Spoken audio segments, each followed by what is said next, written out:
Ito na ang napakalupit na second game ni Jom versus Justin. Sobrang lupit ng naging bawi ni Jom kay Justin. Naging dahilan din to kung bakit naging sobrang wild ang mga manonood.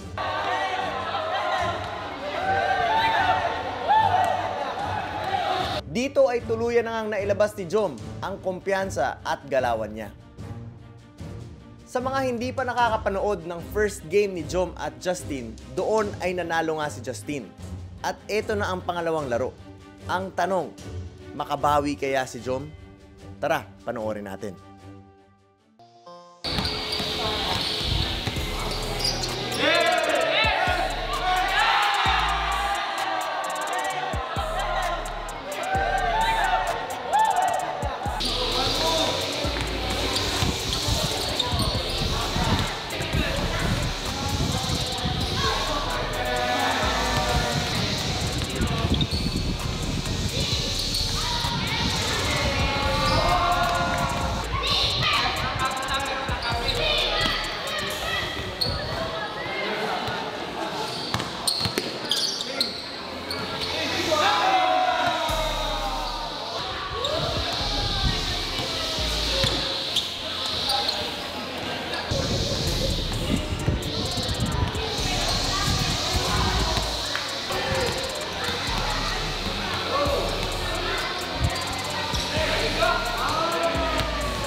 Pero guys, commercial muna tayo dahil gusto ko lang sabihin sa inyo na tuloy-tuloy lang ang pagtanggap ng Mavs Academy sa mga enrollees na gustong makapasok.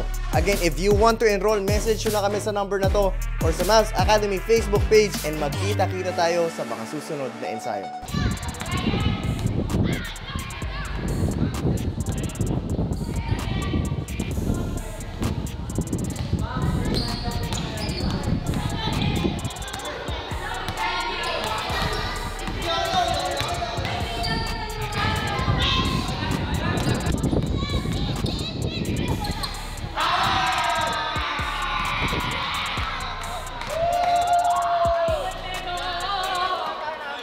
At natapos na nga ang laban. Natambakan nga si Justin nung una, pero nagawa niyang makahabol.